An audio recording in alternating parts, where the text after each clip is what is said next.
మీ ప్రత్యర్థిగా ఉన్నంటే వైసీపీకి చెందిన వెన్నపూస గోపాల్ రెడ్డి మరియు స్వతంత్ర అభ్యర్థి పెనబోలు భాస్కర్ రాయలు కూడా ప్రచారంలో తమ వారిదైన శైలిలో దూసుకుపోతున్నారు. అంటే వారికి ధీటుగా మీరు ఎలాంటి ప్రచారం చేస్తున్నారు? ప్రచారంలో మీరు ప్రజలకు ఎలాంటి హామీలు ఇస్తున్నారు? వారి ప్రచారానికి మా ప్రచారం చాలా తేడా ఉంది. ఇప్పుడు నేను బీయింగ్ ఇండస్ట్రియలిస్ట్, నాకు ఒక ప్రత్యేక అవగాహన ఉంది రాయలసీమకి ఏం చేయాలా. మేము ఇప్పుడు ముఖ్యంగా చెప్పేది నిరుద్యోగ సమస్య. నిరుద్యోగ సమస్య ఎంత ఘోరంగా ఉందంటే, మనకు పిల్లలు చాలా బాగా చదువుకుంటున్నారు.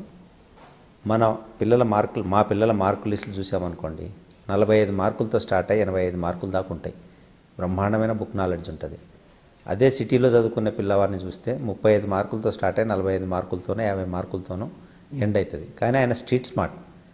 ఆయనకు ఎట్లా ఇంటర్వ్యూకి వెళ్తే ఎట్లా ఇంటర్వ్యూ ఫేస్ చేయడం తెలుసు, ఎట్లా షేక్ హ్యాండ్ చేయడం తెలుసు, ఏం డ్రెస్ వేసుకొని పోవడం తెలుసు, ఎట్లా ఉద్యోగం తెచ్చుకోవడం తెలుసు.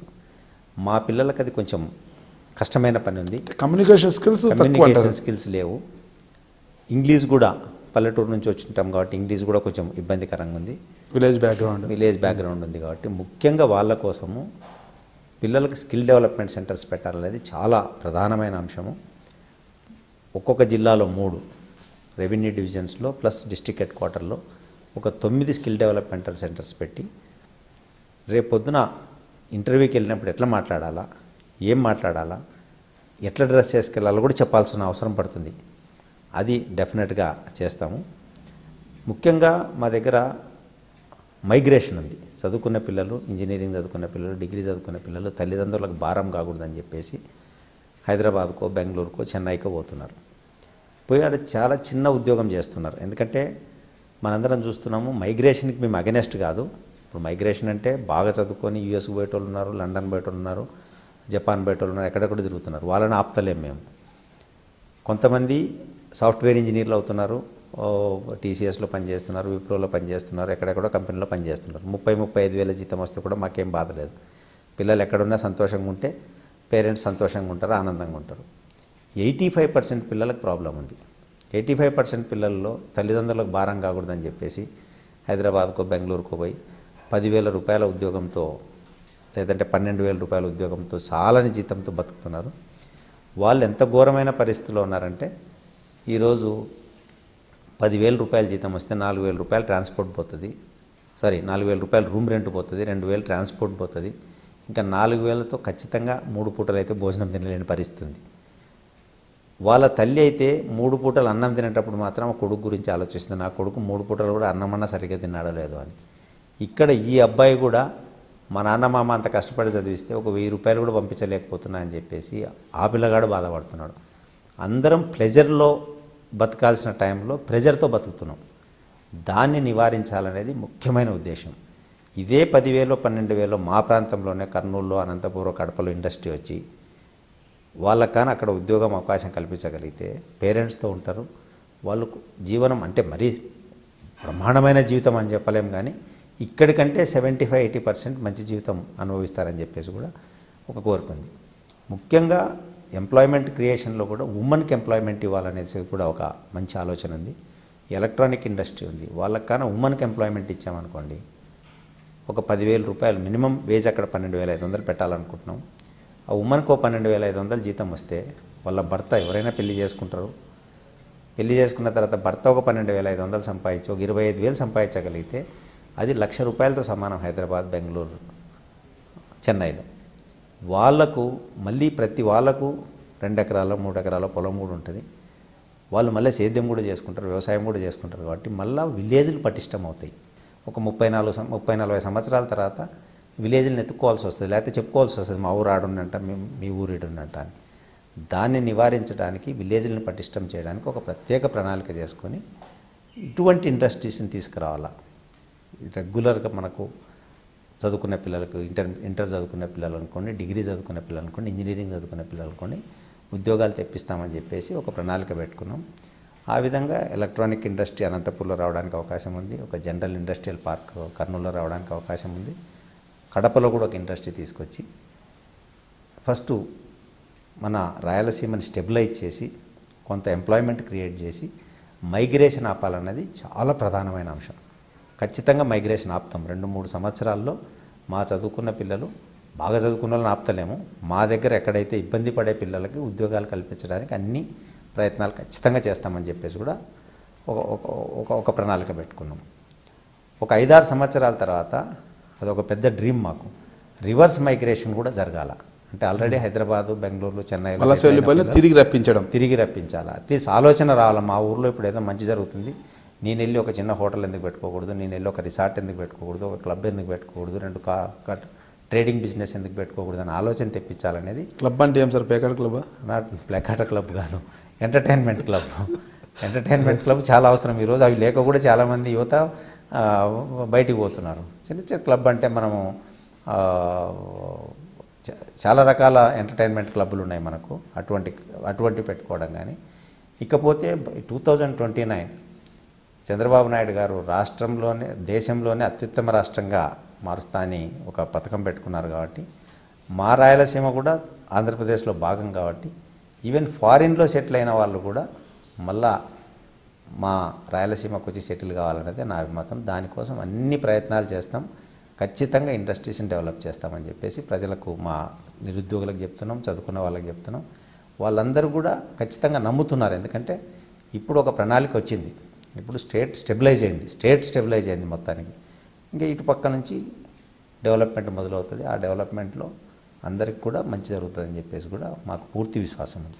రాయలసీమ జిల్లాలోని చిత్తూరును పక్కన పెడితే మనం 3 జిల్లాలు, కడప, కర్నూలు, అనంతపురం జిల్లాలో దాదాపు 75 వరకు కూడా ఇంజనీరింగ్ కళాశాలలు ఉన్నాయి. అంటే మొత్తం ఇంజనీరింగ్ పూర్తయినప్పుడు ఏంటంటే ఇంజనీరింగ్లో చేరిన నాటి నుంచే ఏం చేస్తామంటే నెక్స్ట్ సాఫ్ట్వేర్ అనేది ఒక ఊతపదం మీద ఒక ఫ్యాషన్ కూడా అయిపోయింది. అంటే అలాంటి ఇంజనీరింగ్ గ్రాడ్యుయేట్లకు ఒక సాఫ్ట్వేర్ ఉద్యోగాలు కల్పించే అవకాశం ఉన్న పరిశీలిస్తున్నారా మీరు? ఆలోచన అయితే ఉంది. ఇప్పుడు ఏం ప్రాబ్లం ఉంది, సాఫ్ట్వేర్ ఇండస్ట్రీ రావాలంటే ఫస్ట్ మేనేజర్స్ రావాలి. ఆ మేనేజర్సు మనకంత ఇన్ఫ్రాస్ట్రక్చర్ లేదు ఇక్కడ. ఆ మేనేజర్స్ ఇప్పుడే మీరు అడిగినారు ఏం క్లబ్ అని చెప్పేసి, ఎంటర్టైన్మెంట్ క్లబ్ అన్న ఉండాలి వాళ్ళకి. ఏంటంటే ప్రతి వాడు ఈరోజు నైట్ లైఫ్ కావాలంటాడు, నైట్ లైఫ్లో పోయి కొద్దిసేపు ఎంటర్టైన్మెంట్ చేసుకొని రావాలంటే ఒక సినిమా తప్పితే ఇంకేం లేదు. సో ఆ స్కిల్ మ్యాన్ పవర్ ఇప్పుడిప్పుడే రావడానికి ఇష్టపడతలేరు కొంత. ఎందుకంటే ఇన్ఫ్రాస్ట్రక్చర్ డెవలప్ కావాలా, మంచి హాస్పిటల్స్ రావాలా, ఇంటర్నేషనల్ స్కూల్స్ రావాలా, వీటన్నిటి కూడా ఫస్ట్ ఒక ప్రణాళిక చేసుకోవాలా. అందుకని మేము సెజ్ పెట్టినప్పుడు కూడా అపోలో హాస్పిటల్కి వెళ్ళి అపోలో హాస్పిటల్తో టైప్ చేసాం, ఒక మంచి ఇంటర్నేషనల్ హాస్పిటల్ రావాలని. ఓక్ రిడ్జ్ స్కూల్తో వెళ్ళి ఓక్ రిడ్జ్ స్కూల్తో కూడా టైప్ చేసాం. కానీ ఈ స్కిల్డ్ మ్యాన్ పవరు మేనేజర్స్ రావడానికి ఇంక ఇష్టపడతలేరు. సో ఒకసారి ఎయిర్పోర్ట్స్ వచ్చి ఇంకా ఇన్ఫ్రాస్ట్రక్చర్ డెవలప్ అయిపోయి ఈ ఇండస్ట్రీ ఒకసారి మనుషులు తిరుగులాడుతూ ఉంటే, ఓ ఇండస్ట్రీ డెవలప్ అయిన తర్వాత స్లోగా ఒక 5-6 సంవత్సరాల తర్వాత సాఫ్ట్వేర్ ఇండస్ట్రీ రావడానికి కూడా అవకాశాలు ఉన్నాయి. ఇమ్మీడియట్గా అయితే సాఫ్ట్వేర్ ఇండస్ట్రీ అంత తొందరగా రాయలసీమ జిల్లాలకు వచ్చే అవకాశం అయితే లేదు. 2014 ఎన్నికల్ని తీసుకుంటే అనంతపురం మినహా కడప, కర్నూలులో కూడా వైసీపీకే ఎక్కువ మెజార్టీ వచ్చింది. కడపలో దాదాపు 10 స్థానాలు వచ్చాయి, కర్నూలులో 3 స్థానాలు మాత్రమే టీడీపీ గెలుచుకుని మిగతాన్ని కూడా వైసీపీ వశమయ్యాయి. అటు వచ్చి మీకు చిత్తూరు మీ సీఎం గారి సొంత జిల్లా అయినప్పటికీ అది అటువైపు వెళ్ళిపోయింది, ఈ కాన్స్టిట్యూషన్లో లేదు. ఇటు వచ్చి మీకు ఇప్పుడు తీసుకుంటే మీకు మైనసే కదంటే, ఎంత వచ్చి అనంతపురం మీకు పట్టుంది తప్పితే ఈ 2 జిల్లాలు కూడా మీకు కొద్దిగా మైనసే కనిపిస్తుంది కదా. అందులోనూ కడప వైఎస్ జగన్మోహన్ రెడ్డి సొంత జిల్లా, అక్కడ ఎలాంటి పట్టు సాధిస్తారు మీరు? నేను కర్నూలు వాసిని.